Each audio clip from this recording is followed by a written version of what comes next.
ईश्वरंकर गौरव पाइबाटा आम पई आशीर्वादर विषय। जदि मनुष्य गौरव करुछंती आज नले काली से भूली जिबे, किंतु जो सदा प्रभु आम मानक पई से जीवन प्राण दे प्रेम करी दायित्व करी आदर करी आम परिवार को आम मानक से दायित्व करुछंती, तार गौरव तार सम्मान तार प्रेम ए जगत रे केही भी आम मानक देई पारिबे नाही। हालेलुया।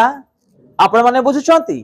तेणु लेखा अछि एडी यीशु ख्रीष्ट कहउछंती जॉन 12:43 कारण से मन ईश्वर को ठारू गौरव अपेक्षा बरं मनुष्य मानक ठारू गौरव भल पाइले।